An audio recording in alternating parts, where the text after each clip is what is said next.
Captain 2nd Rank A. Volkov leans over the radar repeater in the Tsiklon's Combat Information Center. Something small blinks at the edge of the display. Then it's gone. He doesn't call it in. Sea-clutter does that near the coast. Small return, no track, no threat classification. He's seen it 100 times. His watch chief, a junior lieutenant named Rybakov, glances over anyway, out of habit more than suspicion, and sees nothing worth logging either. The two of them exchange no words about it. There is nothing to say about a return that isn't there anymore. The compartment around them is small and blue-lit, the glow of 6 repeater screens doing more to shape the mood of a watch than any order ever could. Somewhere behind Volkov, a ventilation fan cycles on and off on its own schedule. A small mechanical tick the crew stopped noticing months ago. Rybakov is 26, 2 years out of the academy, and this is his 4th midwatch aboard Tsiklon. He has learned, the way every junior officer learns, which alarms are worth a second look and which ones are just the sea talking. Tonight, like every other night, he trusts that instinct completely. He goes back to his coffee. It's gone lukewarm in the 20 minutes since the mess steward brought it down, the way it always does on the midwatch. And he drinks it anyway because the alternative is walking back up for more, and he doesn't want to leave the compartment right now, for no reason he could articulate if you asked him.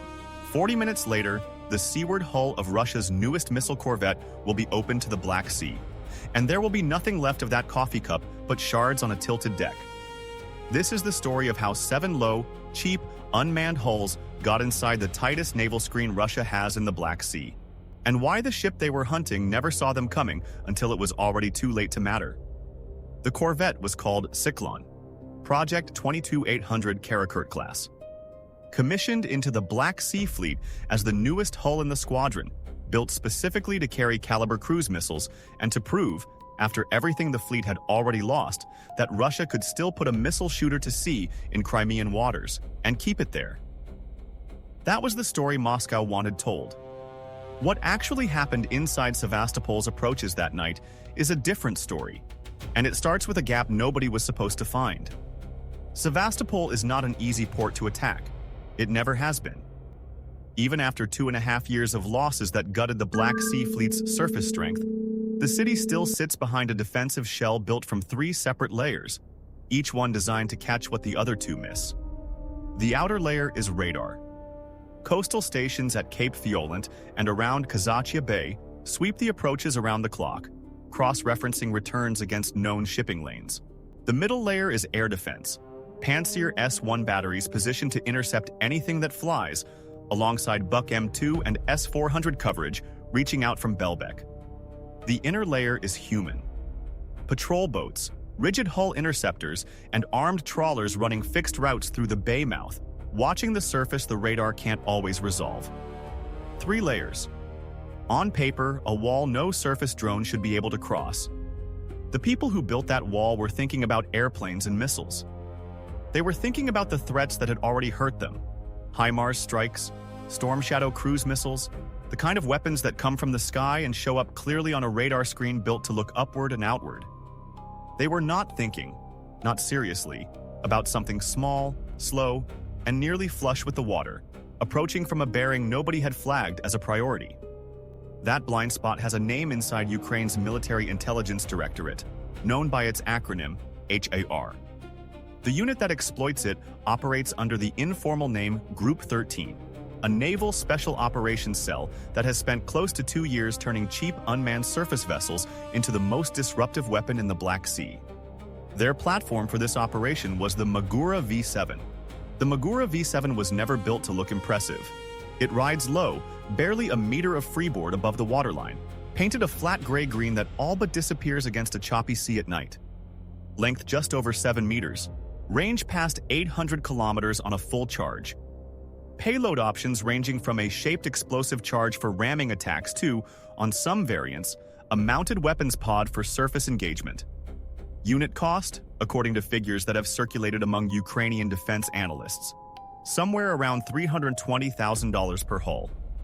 The ship it was hunting cost roughly $65 million to build. Sit with that ratio for a second, because it's going to matter again before this story is over. Group 13 didn't invent the concept of a naval drone. What they refined, over dozens of missions most of the world never heard about, was something harder. The tactic of running several of these hulls together, coordinated, sharing target data in real time over a satellite relay link, so that if one drone is spotted and destroyed, the rest keep coming. They had already used that tactic to devastating effect. A Magura V-5 had downed a Russian Mi-8 helicopter in an engagement that made headlines as a world first. The first time in recorded history, a naval drone had shot down a manned aircraft. Other missions had crippled landing craft, damaged patrol vessels, and forced the Black Sea Fleet's larger combatants to retreat from Sevastopol toward Novorossiysk, nearly 350 kilometers to the east, just to survive. Tsiklon was supposed to be different.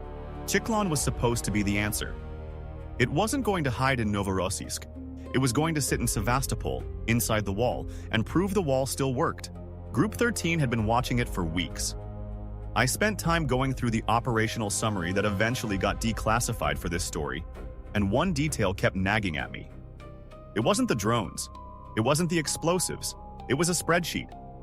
Pages of logged patrol timings, radio silence windows, and anchorage changes built up night after night by operators who never got within visual range of the target. That patience is the part nobody puts in the recruitment poster. One of the analysts who built that spreadsheet was a former merchant marine navigator, coded only as Illich in the file, recruited into Group 13 18 months earlier for exactly the skill set that made him useless anywhere else in a conventional military structure. An instinct for reading a ship's routine the way a sailor reads weather. He had spent 11 years plotting commercial routes through the Bosphorus before the war, work that trained him to notice the small human habits that make a vessel's movements predictable. A habit he now turned against the Navy that had requisitioned half the merchant fleet he used to work alongside. He never went to sea for this mission. He watched it unfold from a folding chair in front of 3 monitors, the same chair he'd used for the 11 missions before it. Before we get to the spreadsheet itself, it's worth understanding how it got built in the first place, because the method matters almost as much as the result. Group 13 didn't have an asset physically inside Sevastopol feeding them real-time updates. What they had was a rotating mix of low-orbit commercial satellite passes, purchased or brokered through third-party imaging firms, cross-referenced against open-source shipping trackers, and a handful of small reconnaissance drones flown at extreme range and altitude, just often enough to update the picture without establishing a pattern of their own that Russian counter-drone units could learn to anticipate. Every pass captured a snapshot. Every snapshot got logged, time-stamped, and layered onto the ones before it. It took weeks to turn a stack of grainy overhead images into a working model of how one ship actually behaved when nobody thought they were being watched. Here is what that patience bought them. Tsiklon didn't sit at a single mooring. Fleet doctrine, hardened by 2.5 years of losses, called for repositioning warships inside the harbor on an irregular schedule, precisely to defeat the kind of long-dwell surveillance Ukraine had been running against other targets. Move the ship, and a drone operator watching a fixed anchorage from a hidden camera or a reconnaissance drone loses the target. It's a good countermeasure. It worked for a while. But irregular is not the same as random. Group 13's analysts noticed that the Corvette's shifts followed a pattern tied to shift changes among the patrol boat crews guarding the bay mouth, because both events were driven by the same underlying watch schedule. When the patrol boats rotated, the ship often moved too, using the temporary gap in close coverage to slip to a new anchorage unseen. Nobody inside the Black Sea Fleet had connected those two schedules. Group 13 did. That was loop number 1, closed early so you can watch for the next ones. The seam in Sevastopol's defense wasn't a hole in the radar. It was a hole in the choreography. 2 systems, each individually sound, that happened to open the same door at the same moment. There were still 2 harder questions left unanswered at this point in the file. How would 7 slow surface hulls cross more than 300 kilometers of open water without being spotted by anything along the way? And how would they survive inside Pantsir range, where a single radar-guided burst can turn a plywood-hulled drone into splinters in under 2 seconds? Both of those questions get answered. Not yet. Before the launch order ever went out, there was a final review, the kind that happens in a cramped shore facility with too many monitors and not enough chairs, where the mission commander walks the entire plan out loud one more time in front of the handful of people who are allowed to know it exists. The file includes a partial transcript of that briefing, redacted in places, but the shape of it survives. Weather window, acceptable, moderate chop expected, useful for radar concealment, not so rough it would degrade the drone's own guidance sensors. Battery state across all 7 hulls. Full charge, verified individually rather than trusted on a fleet-wide readout, because a single bad cell in one drone 6 months earlier had stranded it 80 kilometers short of home. Satellite relay uplink, tested twice in the preceding 48 hours, once in daylight and once at night, to rule out any environmental interference specific to the operating window. Nobody in that room raised their voice. Nobody needed to. The briefing ended with the mission commander asking, once, whether anyone wanted to postpone. Nobody did. The mission window opened at 01:15 on a night in mid-May, out of a staging point along Ukraine's southern coastline. Exact departure coordinates remain redacted in the file that eventually reached journalists, standard practice for an active naval intelligence unit that plans to run this playbook again. 7 low hulls slipped across the line, separating Ukrainian-controlled water from the contested approaches to Crimea. No running lights. No radio chatter beyond encrypted burst transmissions, timed to avoid pattern-of-life detection. Each drone held station roughly 400 meters from its neighbors, close enough to maintain the mesh network that let them share target telemetry, far enough apart that a single interception couldn't take out more than 1 hull at a time. The transit alone would take nearly 2 hours. 2 hours is a long time to sit exposed on open water, engine humming, hoping nothing on the Russian side happens to be looking in the right direction at the right moment. It's worth remembering that nobody was physically aboard any of these 7 hulls. The operators sat in a darkened room hundreds of kilometers away, watching a bank of screens that reduced 2 hours of genuine danger down to a scrolling telemetry feed and a scattering of GPS icons crawling across a chart. That distance doesn't make the tension smaller.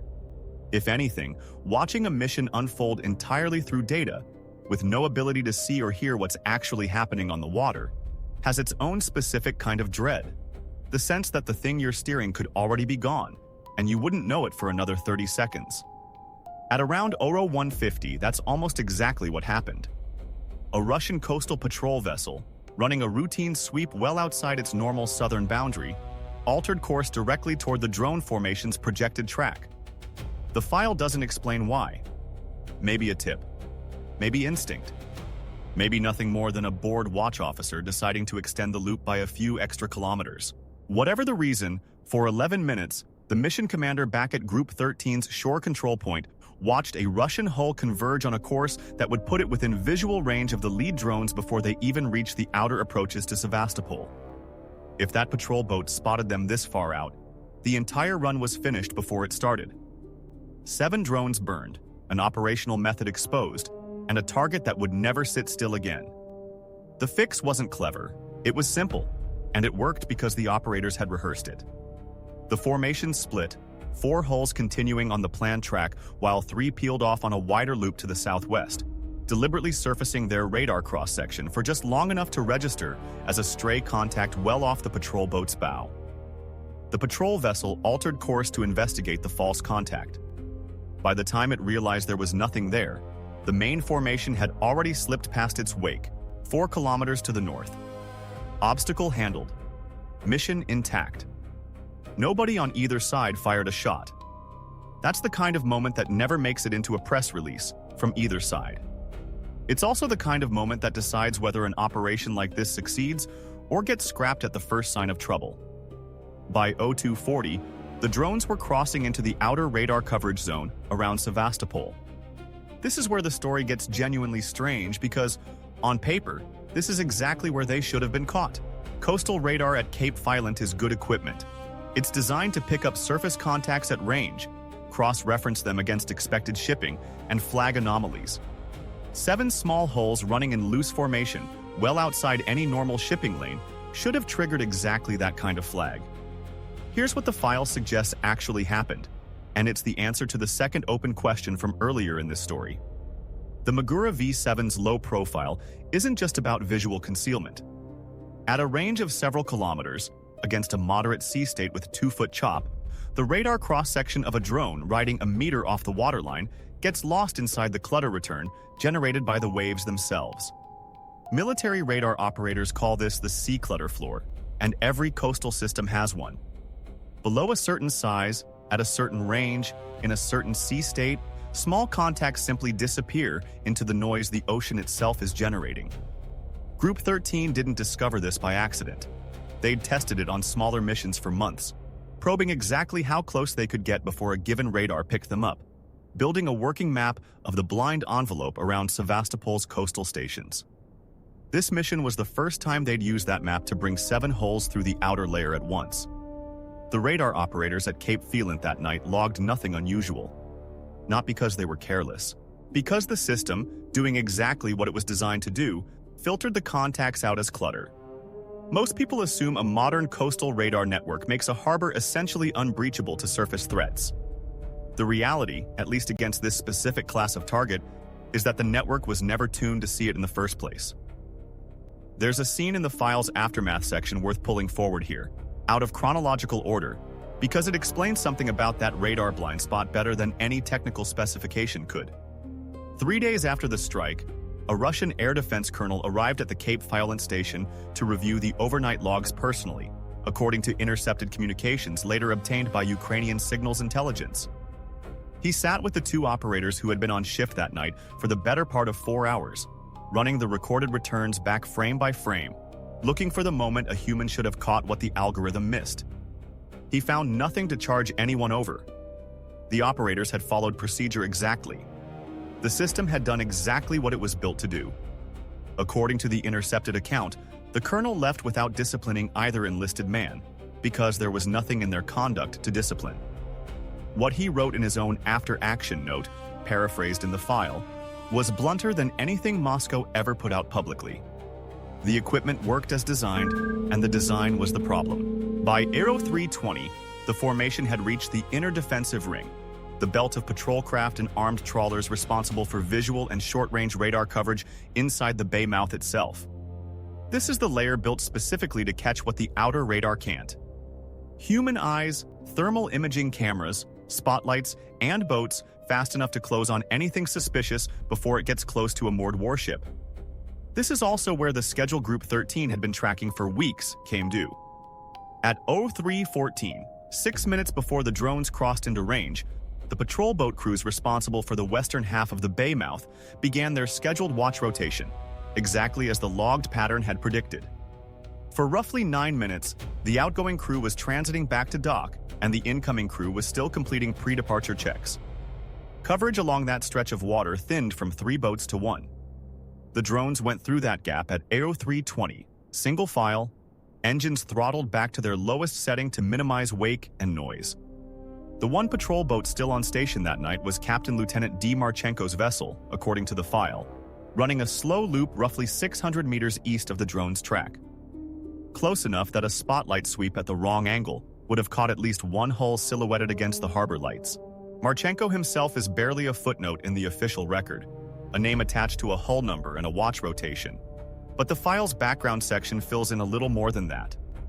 29 years old, 4 years into a commission that had, until that night, been almost entirely uneventful, running the same 3 patrol loops around the bay mouth on a schedule so routine his crew had taken to calling it the milk run. He had requested a transfer to a Kalibr-carrying Corvette 8 months earlier, hoping for something closer to the kind of posting that gets a career moving, and had been turned down, told there were more experienced officers ahead of him in line. That rejection, small and bureaucratic and utterly ordinary, put him on the exact patrol boat, on the exact night, that would end up being the one honest set of eyes anywhere near the drone's actual track. He never saw them. He would spend most of the following week being asked by increasingly senior officers to explain why. The questioning was procedural, not punitive, a paper exercise more than an inquisition. But Marchenko found himself over and over walking interrogators through the same 11 minutes of his own logbook, trying to explain a decision that had never felt like a decision at all, just the same loop he'd run 100 times before. By the end of the week, his transfer request had been reopened, not granted, only reopened. A small bureaucratic mercy that felt to him like neither vindication nor blame. The sweep never came that way. Marchenko's boat held its standard loop oriented toward the harbor's main shipping channel, because that's where every previous incident in the sector had originated. Nobody had told his crew to watch the shallow water along the western shoreline, because nobody, until that night, had a reason to think anything could get through there. Loop number 2, closed. This is the scene. Not a broken system. A working system, watching the wrong direction at the one moment it mattered most. By 03:35, the formation had eyes on the target.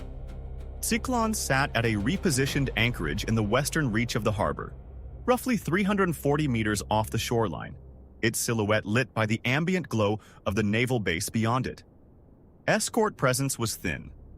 A single small craft moored alongside, standard practice for a warship at anchor rather than underway, offering minimal maneuvering capability if trouble showed up fast.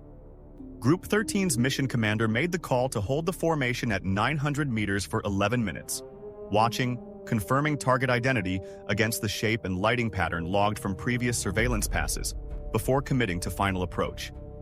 11 minutes of doing nothing, on a mission where every additional minute inside enemy waters is another chance to be spotted. That kind of discipline, waiting when everything in you wants to close the distance, is the difference between a mission that works and one that gets somebody killed for no reason. Put yourself behind that control terminal for a second. Everything you've worked toward for weeks is 900 meters away, and the order is to sit still and watch. 3 of the 7 hulls in this formation carried a ram-charge warhead built to penetrate below the waterline. The other 4 carried a lighter payload, tuned for surface disruption and secondary fire rather than penetration, useful against soft targets like the escort boat moored alongside. The plan called for the ram-charge hulls to strike first, opening the hull before the lighter payloads arrived to compound the chaos. At 03:46, the order came to commit. 7 hulls closing on a stationary target, inside a harbor its own navy had spent 2.5 years reinforcing. Whatever happened in the next 6 minutes was going to become the story either side told about this war for a long time to come. Here's what almost nobody outside the file knows. The Corvette's own countermeasures suite very nearly ended the mission before the first drone made contact.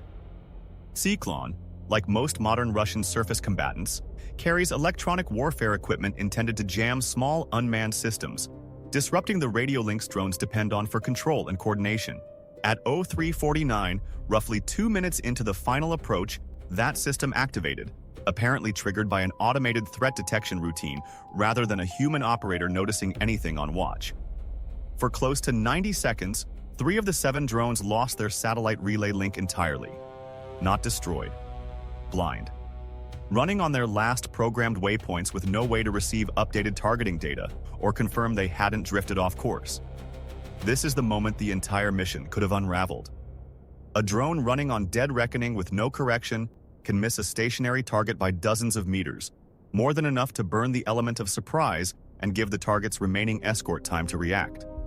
Group 13's engineers had built a fallback into the Magura V7 software for exactly this scenario, a dead reckoning mode that used the drone's last confirmed position, its logged heading, and its known speed to maintain a projected course toward target coordinates locked in before the link dropped. It's not as accurate as live guidance. It's accurate enough to keep 3 drones pointed at a target the size of a warship at under 300 meters of range. All 3 held course. When the link re-established at 03:51, they were still on track, still inside 4 seconds of their planned arrival window. What strikes me about that 90-second gap isn't the technology. It's the fact that somebody sat in a planning room, weeks before this mission ever launched, and asked what happens if we lose the link at the worst possible moment, and then built an answer for it. Most people planning a high-stakes operation focus on the primary plan working. The professionals plan for the primary plan failing, and that's usually the difference that decides whether the operation survives contact. At 03:52, the first warhead found the hull. The impact struck Tsiklon's port side, roughly amidships, at the waterline. Video that later surfaced showed a bright flash, followed by a column of spray and dark smoke, the kind of secondary combustion signature consistent with fuel or ready ammunition catching fire rather than a clean structural hit. Aboard the ship, chaos arrived before understanding did. Captain Volkov, according to the file's reconstruction of intercepted radio traffic, ordered general quarters within seconds of the first impact, still without a clear picture of what had actually hit them. Sonar, radar, lookouts. None of it had given his crew more than a few seconds of warning. Below decks, the first impact reached people before it reached the command staff's understanding of it. A junior machinist's mate named Petrov, 19 years old and 11 months into his first sea posting, was standing watch near the affected compartment when the hull buckled inward roughly 2 meters from where he stood. The file's medical annex, compiled from intercepted logistics and casualty traffic rather than any official Russian release, lists him among the injured, treated for concussive trauma and partial hearing loss, one of at least 6 sailors requiring evacuation to a shore medical facility before dawn. He is not named in any public account of the incident. Names of enlisted casualties on Russian naval vessels rarely are, and the file doesn't pretend to know how many more like him there were. Another name appears deeper in the medical annex, listed only by rank and initial per standard Russian casualty reporting. A warrant officer, 22 years aboard various Black Sea Fleet hulls, evacuated with fractured ribs sustained when he was thrown against a bulkhead during the second impact. He had transferred to Tsiklon only 3 weeks earlier, a routine reassignment after his previous ship was decommissioned for the very kind of damage this one had just sustained. The file does not record whether he found any irony in that. It rarely does. 12 seconds later, a second drone struck. This one hit further aft, closer to the ship's stern quarter, in the general vicinity of machinery spaces critical to propulsion and power generation. The file's damage assessment, based on subsequent satellite imagery and intercepted Russian communications, suggests this second impact was the one that did the most structural damage, disabling at least one of the Corvette's diesel generators and causing significant flooding in an adjacent compartment. The second impact hit 20 meters aft of the first, close enough that damage control teams responding to one fire found themselves running directly into the aftermath of the second. 2 crises, almost on top of each other, with a crew that had trained for exactly this kind of scenario in theory and was now living through it for real, at 03:52 in the morning, with no warning and no clear sense of how many more drones were still inbound. There were still 5. 3 of the remaining hulls, according to the file, were intercepted by the small escort craft moored alongside Tsiklon, whose crew had scrambled to general quarters and begun firing on the incoming drones with small arms and a mounted machine gun. 2 of those 3 drones were destroyed roughly 80 meters from impact, their explosive payloads detonating harmlessly in open water. The third made it through the defensive fire and struck the escort boat itself, disabling it and wounding at least 2 crew members, according to intercepted medical traffic logged in the file. 2 drones remained unaccounted for in the immediate aftermath, whether they struck the Corvette, missed entirely, or were destroyed by fire from shore batteries that opened up roughly 90 seconds after the first impact remains one of the few details the declassified file leaves genuinely ambiguous. What's certain is that by 03:58, Tsiklon was burning, listing slightly to port, and no longer capable of getting underway under its own power. 6 minutes. That's how long it took for 7 drones worth roughly $2.2 million combined to turn a $65 million warship, sitting inside what its own navy called an unbreachable harbor, into a burning hulk taking on water at its own mooring. Run the numbers on this exchange because they don't stop being remarkable no matter how many times you look at them. 7 Magura V7 hulls at roughly $320,000 apiece. A Corvette built to carry Kalibr cruise missiles worth an estimated $6.5 million each, itself worth around $65 million to construct and commission. The cost of the attacking force came to less than 4% of the value of the ship it disabled. No defense budget on Earth was built to survive that kind of arithmetic for very long. Here's the take that will probably get some pushback, and I'll say it anyway. The failure that night wasn't primarily a failure of Russian technology. Pantsir systems work, coastal radar works, patrol boat crews were where the schedule said they should be. The failure was institutional, a navy that kept treating a proven, repeatable tactic as a one-off nuisance instead of redesigning its harbor defense doctrine from the hull up, after the first several times this exact kind of attack succeeded elsewhere in the Black Sea. At some point, getting surprised by the same trick 5 or 6 times stops being bad luck and starts being a leadership problem. By 04:10, Shore-based air defense units around Sevastopol had gone to full alert, scrambling patrol helicopters and directing every available patrol craft toward the western anchorage. It was close to 20 minutes too late to matter for Tsiklon, but it did catch one of the retreating drone units on radar as it withdrew toward open water.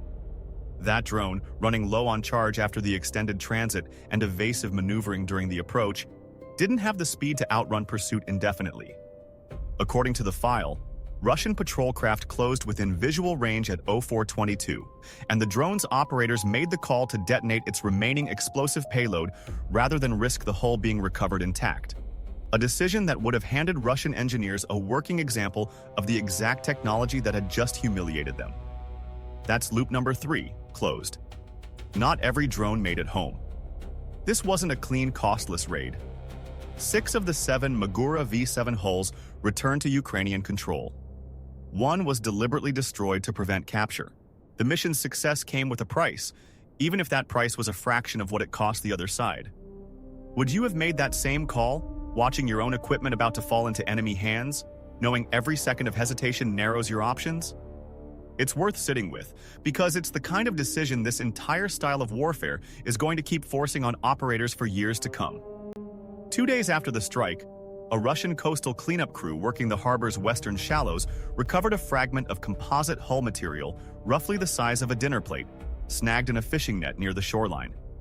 It was photographed, bagged, and forwarded to a naval technical intelligence unit in Sevastopol before anyone realized what they were actually looking at. The material matched nothing in the standard reference catalog for known Ukrainian unmanned systems, because the catalog itself was already out of date, built around earlier Magura variants rather than the V7's revised composite layup. The fragment sat in an evidence locker for 11 days before a specialist flagged the discrepancy, by which point the operational lessons it might have offered were already stale. In the days that followed, a Russian counterintelligence team assembled at the naval base to question everyone who had been on duty within the defensive perimeter that night. The file includes a partial account of one of those sessions, involving a junior sonar operator stationed aboard a trawler roughly a kilometer from the drone's track, close enough that his equipment should, in theory, have picked up something. He told his interrogators exactly what the equipment log already showed: a handful of transient contacts, too brief and too small to classify, indistinguishable from the dozens of similar transients his system flagged and dismissed on any ordinary night. He was not accused of negligence. There was no evidence of it. What comes through in the file summary of that interview isn't a cover-up or a scapegoat hunt. It's something closer to institutional bewilderment, officers trying to locate a human failure inside a chain of events where every individual had, in fact, done their job as trained. The interrogators moved on to the next name on the list and got largely the same answer. Nobody had seen it coming because the system, as built, was never going to let them see it coming until it was already too late. He was 23, on his second Black Sea deployment, and he would later tell a fellow crewman, in a conversation intercepted almost by accident, that the worst part wasn't the questioning. It was going back on watch the next night, staring at the same scope, knowing it had already failed once and having no way to know if it would fail again. By dawn, the second impact hit 20 meters aft was no longer the freshest damage on that ship. Fire crews and tugboats from the naval base had reached Tsiklon and begun working to control the blaze and prevent the ship from capsizing at its mooring. Satellite imagery captured later that morning showed the Corvette listing at roughly 8 degrees, a visible scorch pattern running along its port side from amidships to the stern, and at least one section of superstructure collapsed inward from what analysts believe was the second impact's blast wave. The imagery itself became its own small chapter in the file, because confirming what had actually happened to Tsiklon took longer than the strike itself.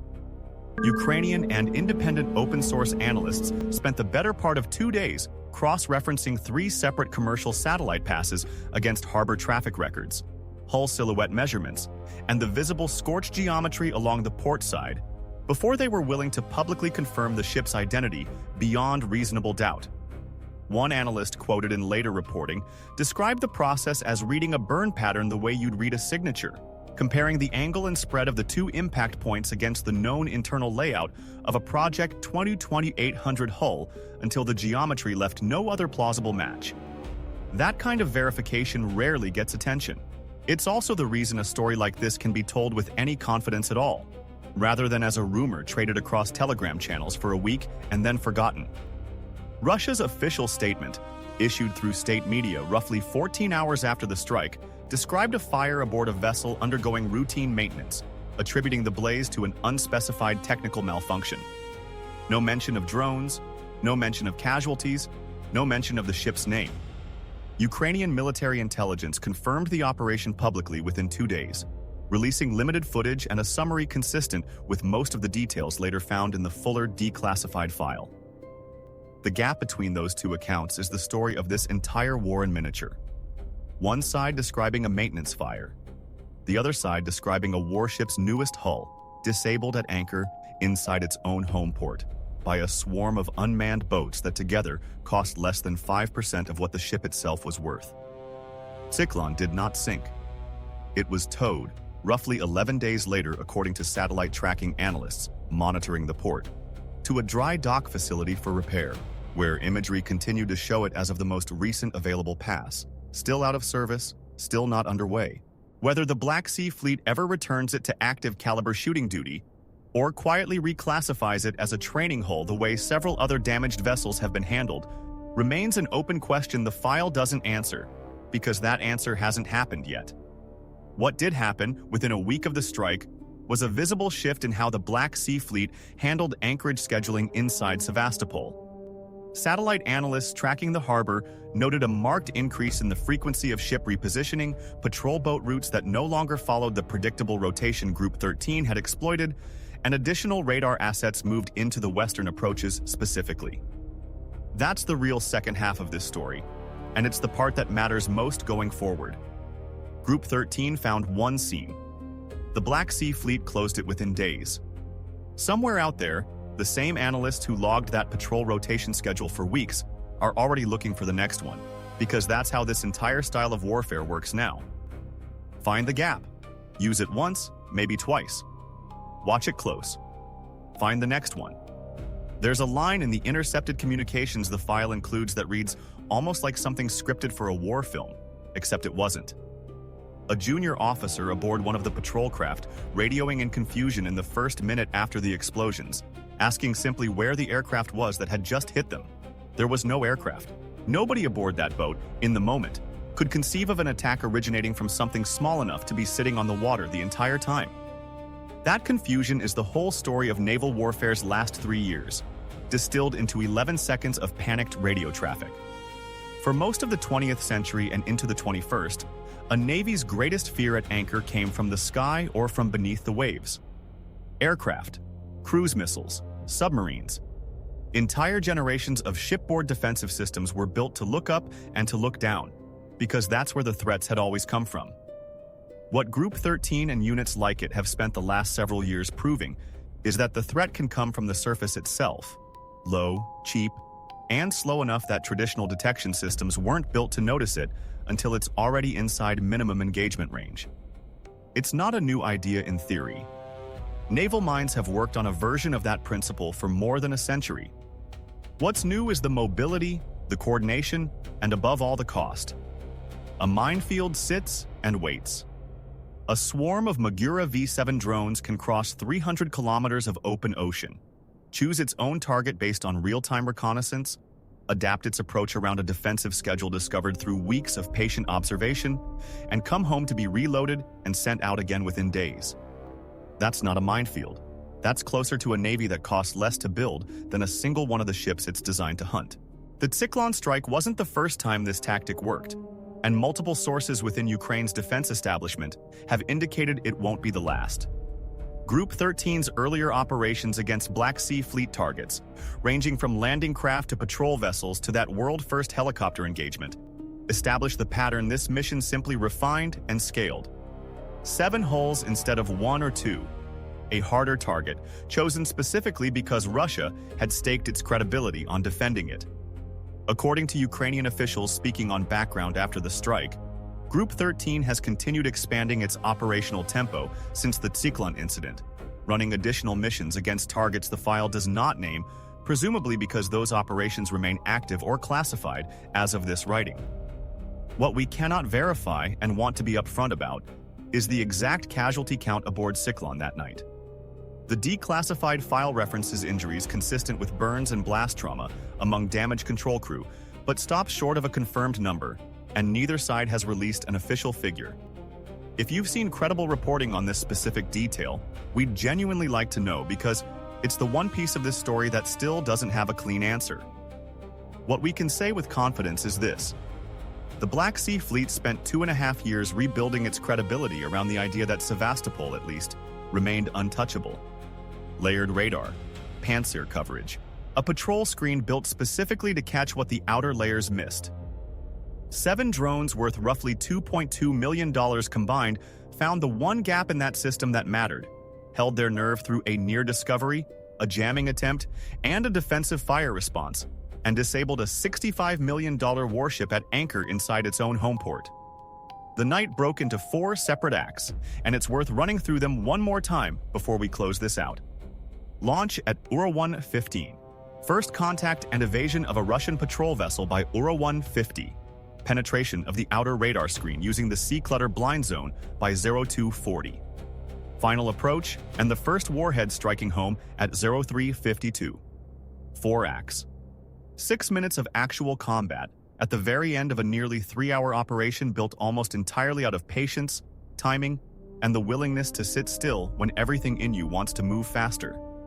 That's the part of this story that deserves more attention than it usually gets. Everyone focuses on the explosion. The explosion took 6 minutes. The weeks of watching patrol schedules, the 90 seconds of flying blind through a jamming attempt, the 11 minutes of holding position 900 meters from a warship and simply waiting. That's where this mission actually got won or lost. Sevastopol is still there. The Black Sea Fleet is still operating out of it, in reduced numbers, with tighter security than it had before this strike, and with a growing awareness that no anchorage inside that harbor can be considered permanently safe. Somewhere in a shore control facility along Ukraine's southern coast, another team is almost certainly logging patrol schedules right now, waiting for the next seam to open. If you want to understand where this war is actually heading, this is where to look. Not at the front lines everyone already talks about. At the water, where a $320,000 drone just proved it can do more damage to Russia's navy than most of the missiles fired at it this year combined. If this is the kind of story you want more of, subscribe, because we're already working on the next declassified file, and it involves a target even Russia's own navy thought was beyond reach.